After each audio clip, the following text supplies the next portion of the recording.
Copyright disclaimer under Section 107 of the Copyright Act 1976. Allowance is made for fair use for purposes such as criticism, comment, news reporting, scholarship, and research. Fair use is a use permitted by copyright statute that might otherwise be infringing. Nonprofit, educational, or personal use tips the balance in favor of fair use.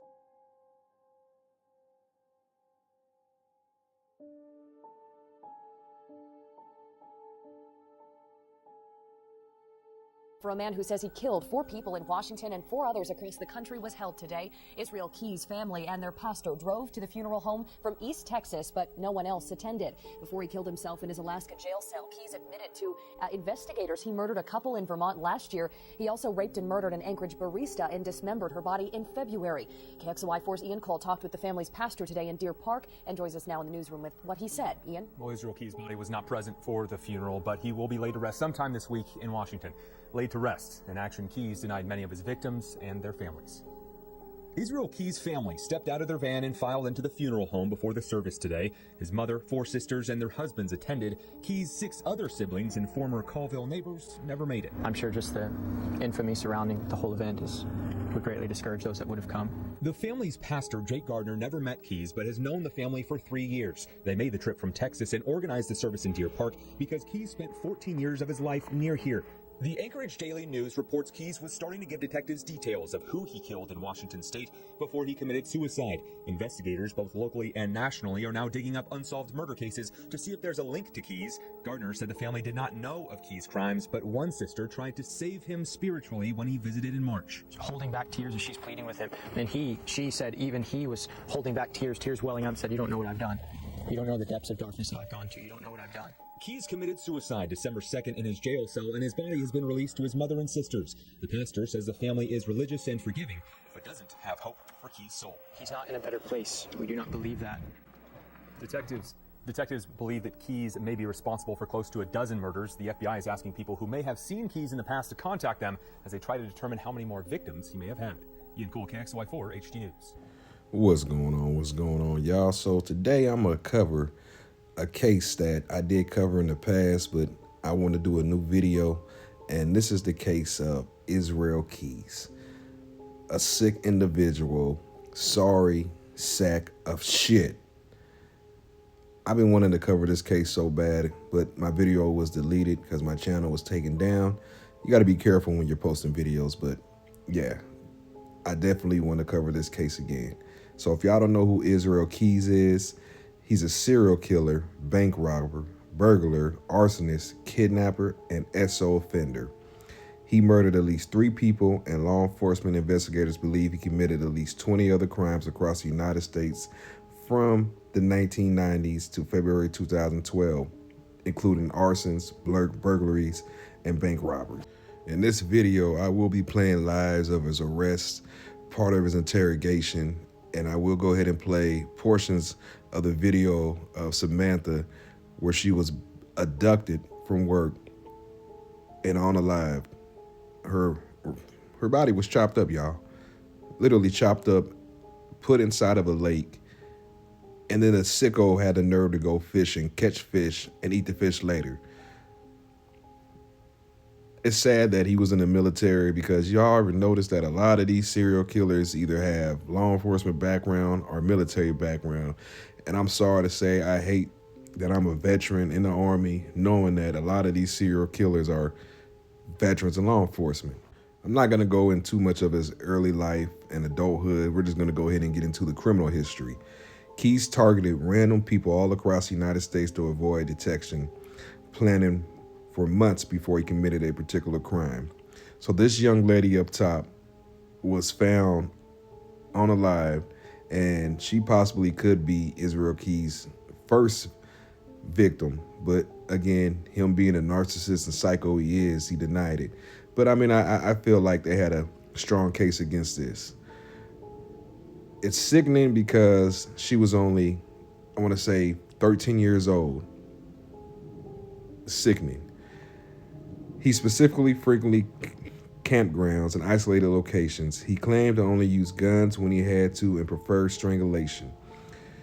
This was due to the pleasure he derived from witnessing victims losing control and consciousness in struggles. He claimed not to kill children or parents of children, primarily because of his daughter, who he feared finding out about his crimes. However, police and FBI investigators were skeptical of this claim and suspected Keys of killing several teenage children. We're going to go ahead and get into the live with Samantha Cohen's, and y'all can just watch it because it's sad, it is sickening, and yeah, people got to be aware of the surroundings. But here we go.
So that shows him basically taking that beautiful young lady out that coffee shop, 18 years old.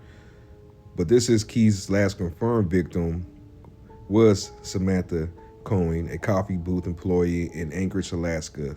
Keys kidnapped Cohen from her workplace on February 1st, 2012, took her debit card and other property, then awed and sodomized her before strangling her to death with a rope.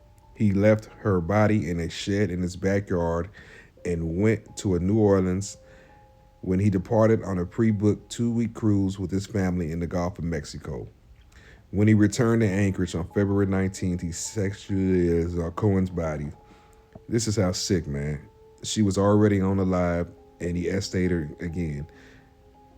How sick can you be, man? Keys then removed Cohen's body from the shed, applied makeup to the corpse's face, and sewed her eyes open with fishing lines. He took a picture of a 4-day-old issue of the Anchorage Daily News alongside her body, posed to appear that she was still alive. So this is when he was basically traveling around the United States, well, the southern United States, using her debit card. And police were 15 minutes behind him every time he used it.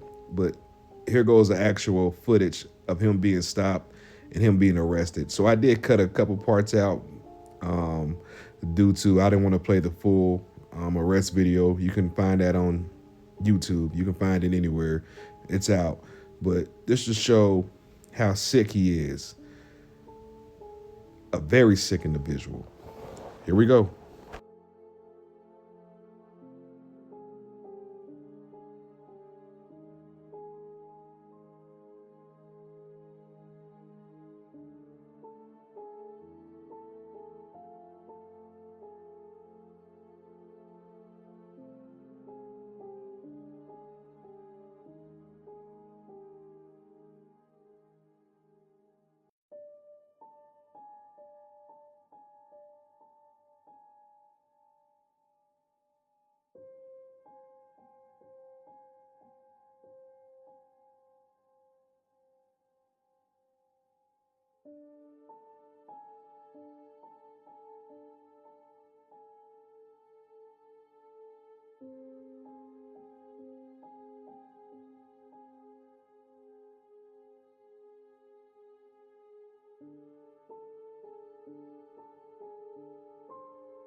Good. I'm with Highway Patrol. The reason we stopped you, kind of down there looking around.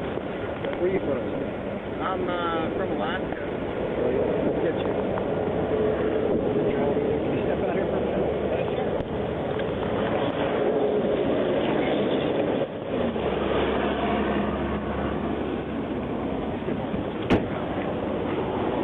What you doing down this way? Visiting family, came down for a wedding. Oh yeah. Where you headed? Back up to see my family. Where's that at? Up in Low. Can you lay that knife right there? Oh, sure. You got any other weapons on you? No. Well, actually, I do have a Leatherman in my back pocket. What is that? Like a little tool? Yeah. You laid up there too? Sure. What are you doing down from Alaska? Like I say, we came down for my sister's wedding up in Wells. As well? Yes. Well, yeah. Stay around, let me check this, okay? Okay.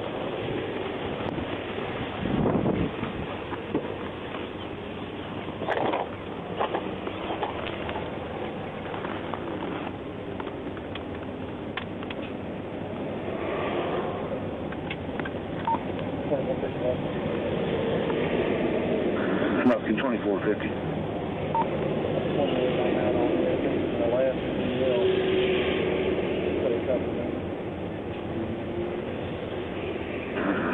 2450, go ahead.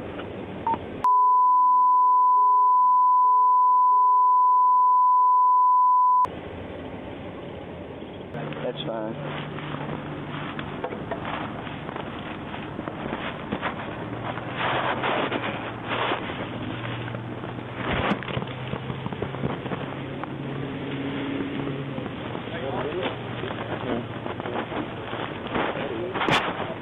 Wait, that'd be one inside out, that would be great.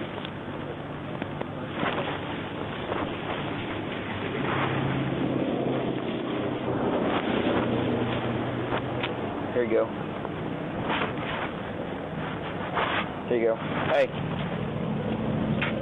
Gray hoodie with glasses in the pocket. And gloves. And a mask. And a mask. We got our guy. Get the picture there. Yeah. You want to do it? What's that, Brian? Can we do it? Well, let's make sure that mask with holes cut out for it.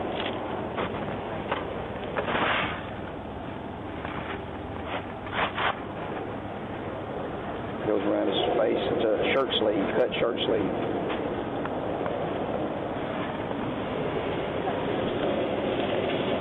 Wait, tell me that was for kidnapping?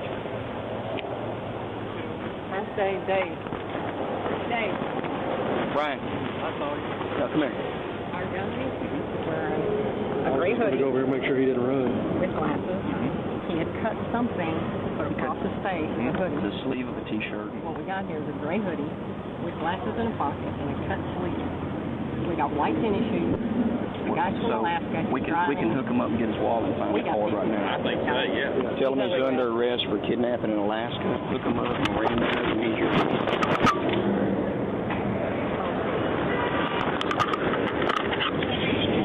So you're under arrest for kidnapping out of Alaska.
So thank God they finally got him. But he also has possibly 20 other unsolved murders.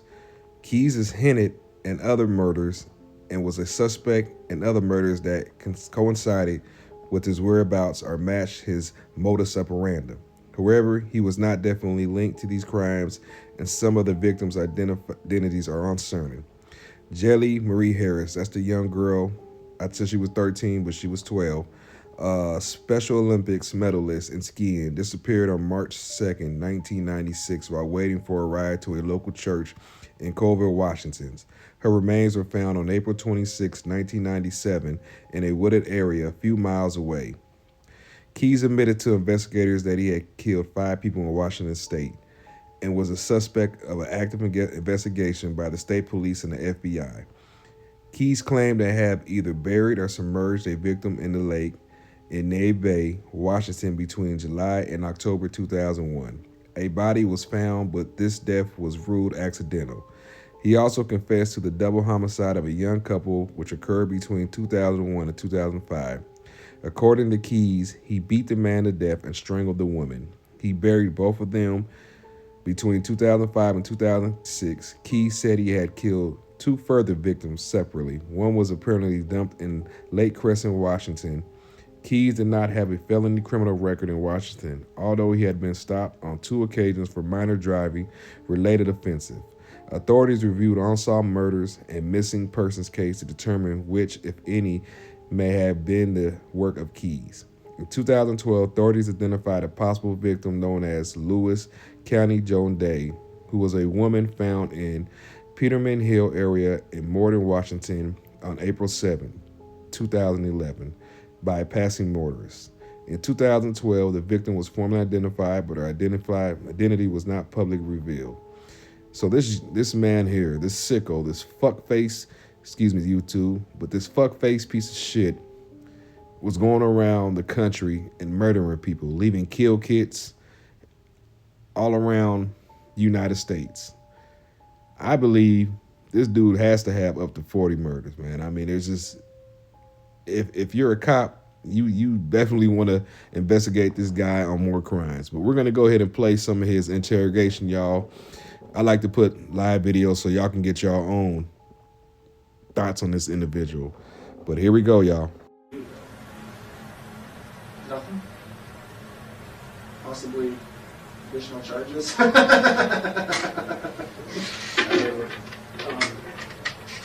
Well, I don't understand why it surprises me that they would take that personally at all. It really didn't have anything to do with them. Well, they didn't. I didn't interpret it as though they took it personally. They're very concerned and very frustrated because I think in their mind we had a business relationship set up here, and they worked very hard to kind of lay out their position and the things that they thought that they could potentially do that would be in your interest based on the information you've provided. And so they felt like we had a business relationship, and they felt like the actions that you took yesterday really kind of threw that out the window. And I gotta be honest, it kind of looked that way from our perspective too. Oh, I disagree. I mean, honestly, and I know we can't go too far back into some of the original interviews that I had with them, but by their own words yesterday, their opening statement to the judge in court, I feel like they have not been honest with me about what my bottom line has been throughout all this, and that's what I wanted to talk to them about. So I'm not going to take it out on you guys, but I do have some serious issues right now. There's some sort of obvious communication breakdown over the entirety of this whole situation, and it's easy to sit there and say on the recording, we're not here to talk about the Koenig case, but the fact of the matter is that they're the same people that I talked to about that originally. So you understand my position on that. So I understand I'm not allowed to talk to that, and I respected their wishes about not talking to them about that either without my attorney present, but I have some serious frustrations right now regarding matters related to that. So that's as far as that's concerned, and I don't think it's something that can't be worked out. I've been trying to work it out from my end, but apparently there's only so much I can do. So that's what I wanted to speak to them about, and not in a matter of any specifics regarding any other case, just like general topics. Like I say, it's the topics that were discussed in open court yesterday. So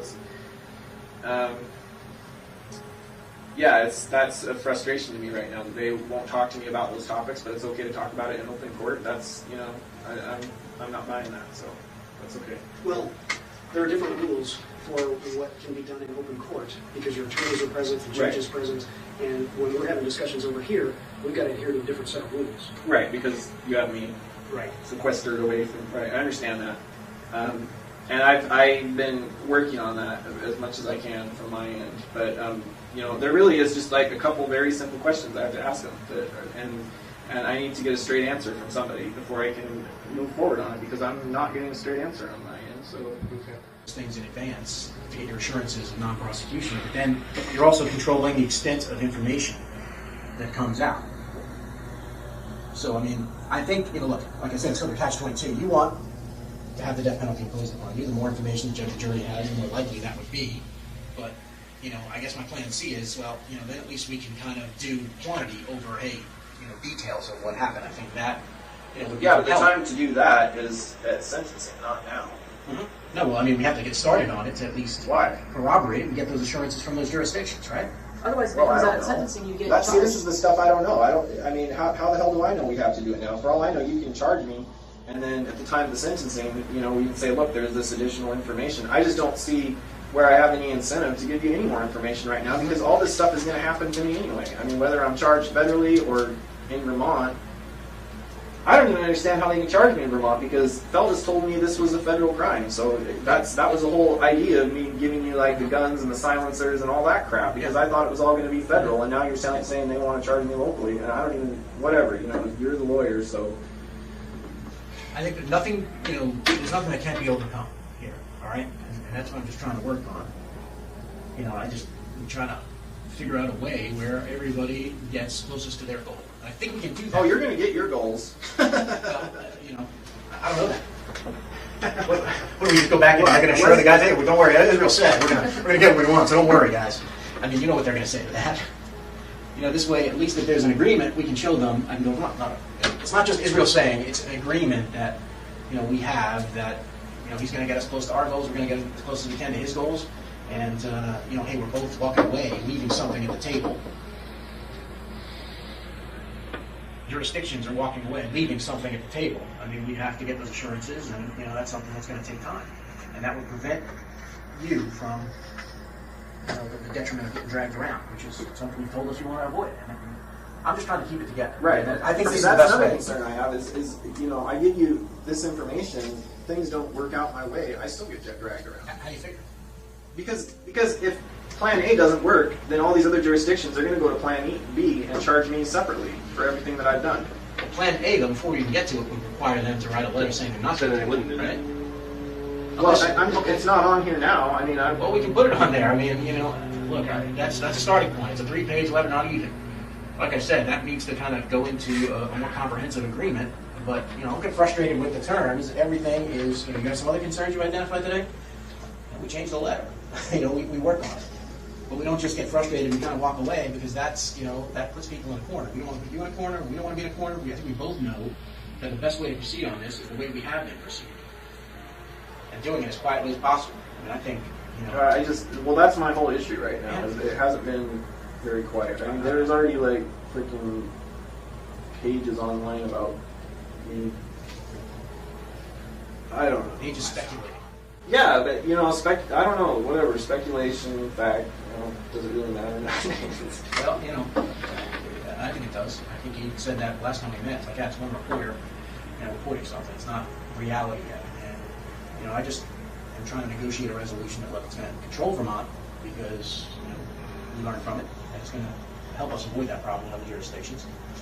You know, we can control certainly wasn't introduced. Like I said, if there is a way where you're cooperating with us and we can represent the court you're cooperating, there may be a way to keep that cooperation under seal in court.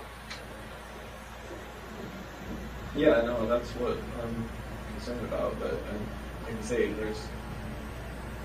the Currier case is not the only one I'm concerned about right now. Let's deal with those concerns on the other cases. I mean, that's why the whole aim of the plan is to get their buy-in. If we can't go to them and simply, have someone say, hey, we just need a buy-off on this, insurance. It's difficult to kind of control things. I agree. I do think that, look, you're going to follow through on your end, but I just think at this point, I'm kind of feel like I'm in the position where I've given you a certain amount of information. None of it has, or I shouldn't say none of it. About half of what I thought we had an understanding on, from the very beginning, hasn't worked out in my favor. Granted, some things haven't worked out in your favor, but I just think at this point, I just don't see what incentive I have to tell you anything else.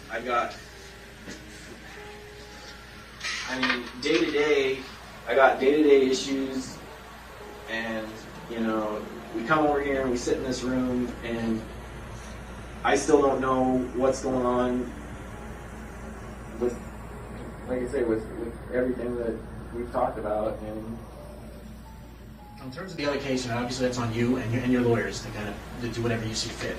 In terms of the Courier case, that's what I can control, and that's what I can help control, at least, to the extent that I can assure them that things are in the works. Look, I can tell them, and I have told them, look, I think he's going to cooperate and continue giving us some of this stuff in exchange for some of the, for some discretion, but, they don't know you, and, I don't expect any sympathy from anyone. No, that's exactly the point. Come on, let's be realistic. I am being realistic. They're not sympathetic at all. And that's why they're saying, got a case on them, I guess. We can go ahead and charge them, right? Exactly. So what I'm trying to tell them is, look, that's maybe not the best thing to accomplish everybody's goals. And if I have something that I can take to them, I can maybe, just put that off.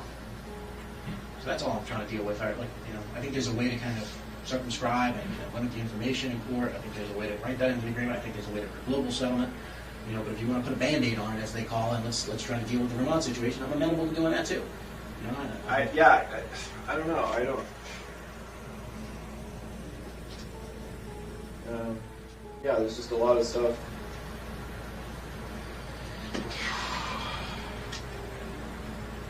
What about why is it carjacking anyway? Well, he took put them in the car. Is that because it was their car and not mine or something? Yeah. So if it had been my car, it would have been kidnapping or what? Yeah, it depends on the method of the kidnapping. It's weird. Carjacking. Yeah, kind of makes you seem like a gang member. So I'm just trying to think about Vermont, maybe how to buy time over there. I don't. They've already released enough information. They're going to get hounded endlessly until they release my name now. So. Yeah, but if I can, give them something that kind of gives them comfort and gives the family comfort, then maybe we can delay things there until at least you find out what's going on in your other situation. I don't.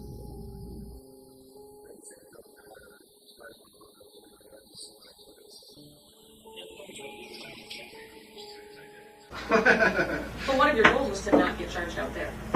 That was one of the things you told us the other day, is that you didn't want to go back there. So that is something that we can still. So ideally, what would that say? You said there was some, how would you have that read? What information would you have released about the? I mean, you control everything beyond the couriers because you only tell us whatever you want to be released. What would be acceptable to you to be released that you think would meet your goal in this case? And like Craig was talking about, quantity.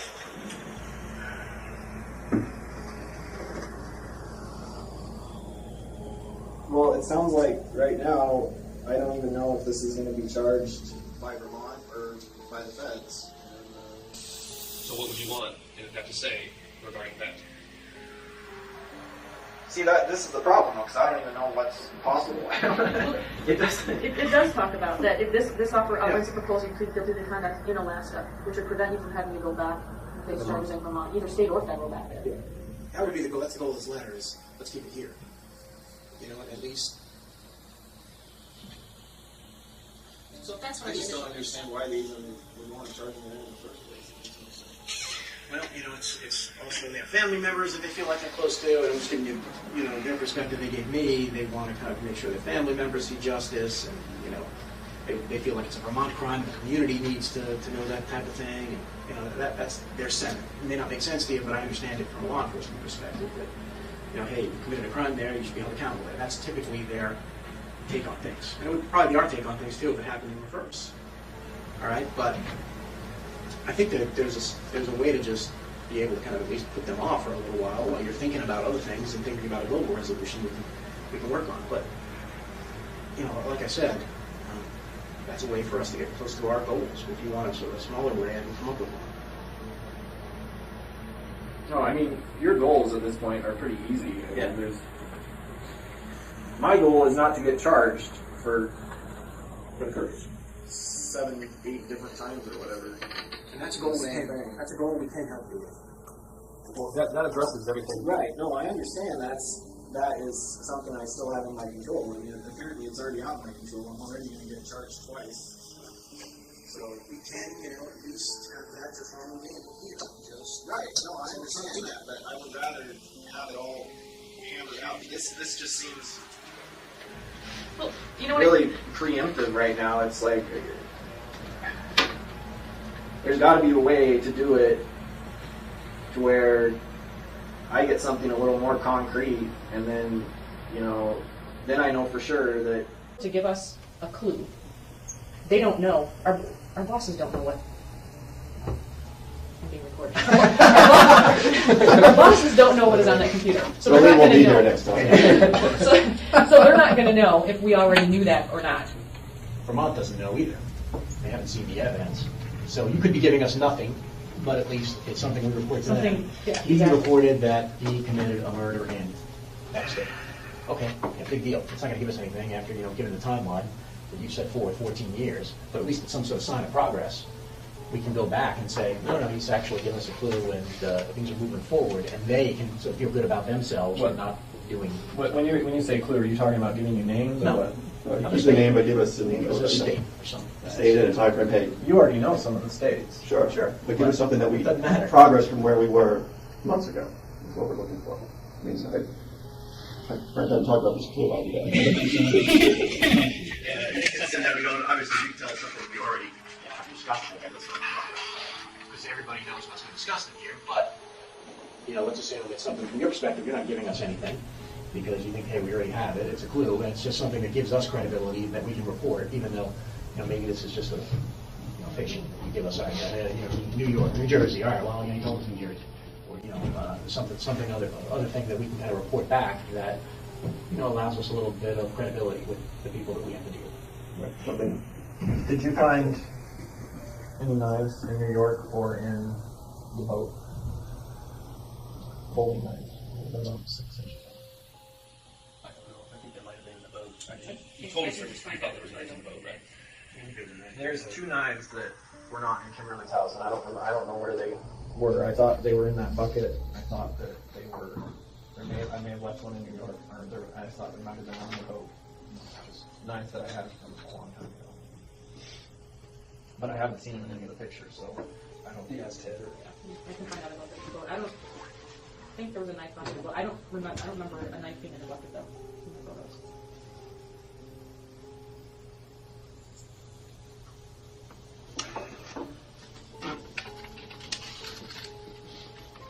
The knife is. There was a folding knife. Why is that make? Well, it's a folding knife, so I don't know. You took it apart, you might would there be blood on it? Well, it might not on it, but maybe inside. Is it the kind that has the handles are actually bolted or screwed to it, or something that's not a solid piece, and that you could disassemble it in some manner? Yeah, it's like riveted to it. Would the blood be from a long time ago, or just the neck? No, the blood's not from a long time ago, but I haven't carried it for a while, so I couldn't remember where I left it. Any other places where it might be? No, I don't. What was in the photos a long time ago? Well, 2005. right. Yeah, I mean, they're both knives that I got. Didn't those be associated with the Washington murder? Yeah.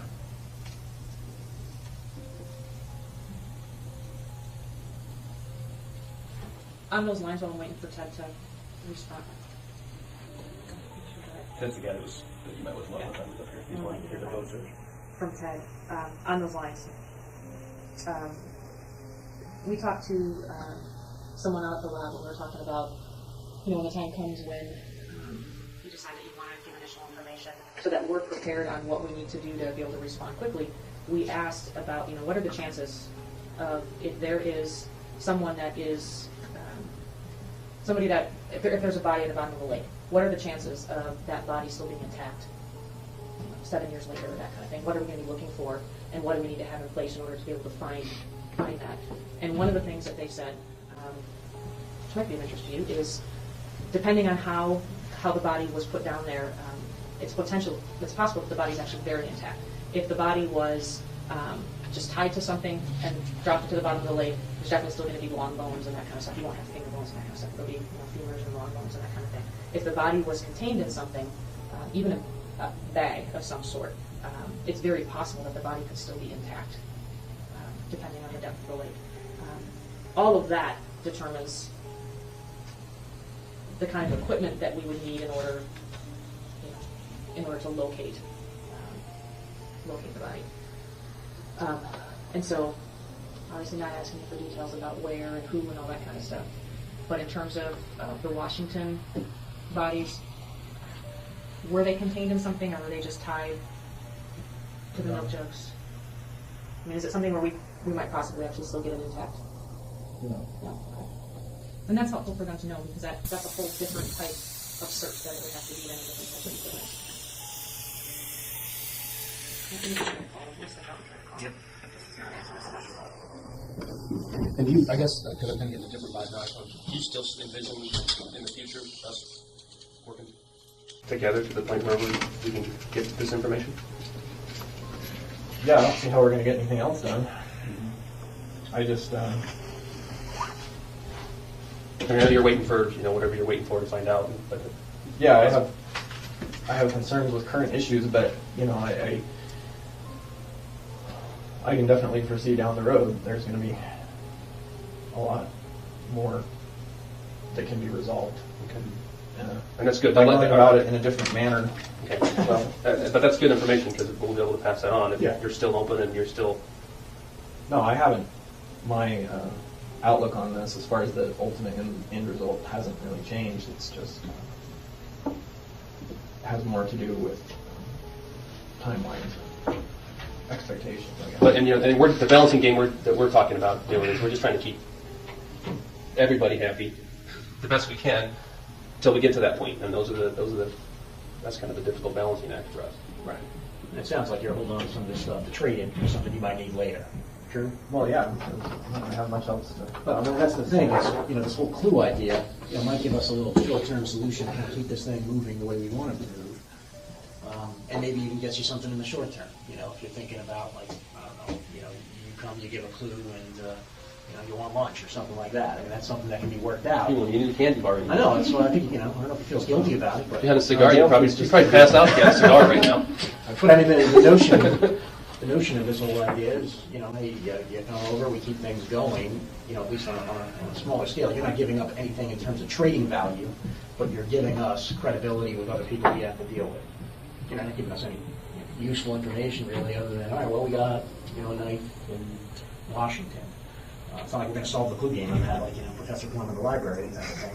But it gives us a little bit of, stuff to go back with people and buy time and buy what we need to buy. And, in the short term, you have short-term needs that you think, it might be fun to have sushi. That's something that can be arranged. We're not talking about, huge clues here. What did you guys find in the boat? Was there anything left? I thought we went over 10 clues. I saw the list. There was no knife. Oh, you mean in terms of the lab? Yeah. It has not, everything has not gone to finished up at DNA yet. So it's possible that there were still There were some areas that did test positive for blood, just when they do like they call it a presumptive test, when the people that were searching it. So those things went into the lab, and some of those things were like the screws from holding the carpeting in and that kind of thing. Those have not come back yet from DNA. The little, there were some little fragments that they thought might have been bone fragment, was not bone, did not test positive for bone. That one's come back. Sand or something. Yeah, they didn't. We didn't ask what it was, but it wasn't bone. Right. There's some hair that is not yours. But the way they figure out hair. I was mostly curious if they found any blood. Yeah, there was. I wasn't sure how long, because it's been sitting there in the rain for so long. I was curious if there was. I mean, I know there was when I parked it. Yeah, there was. We haven't heard anything back about it, and then they need something to compare it with. Right. So there's no knife? No knife. There was no knife to the boat. It may have been.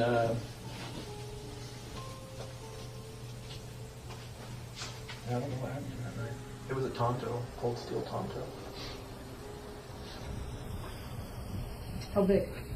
Like, was it just? It had a 4.5 inch folding blade. And I think I bought it at Walmart. I mean, you can tell by his attitude that he has no care in the world. He's playing a game with detectives.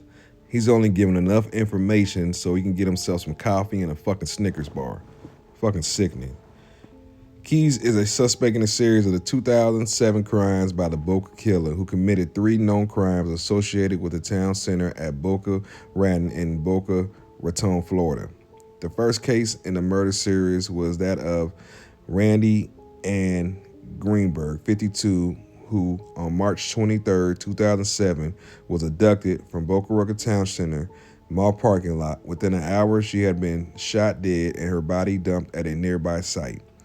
The second crime was the kidnapping of an unidentified woman and her toddler son from the same shopping mall parking lot on August 7, 2007.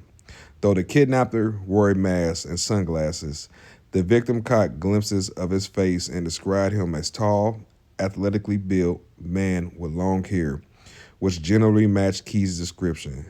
This woman was released unharmed after the assailant forced her to withdraw cash from an automated teller machine. Authorities believe Keys may have murdered 48-year-old woman Deborah Fielderman after discovering that he had frequently searched for her missing persons case on his computer shortly before his arrest.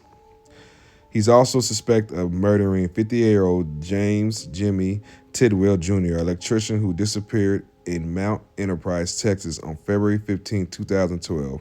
He was last seen at 5:30 a.m. the day after he had finished working the night shift.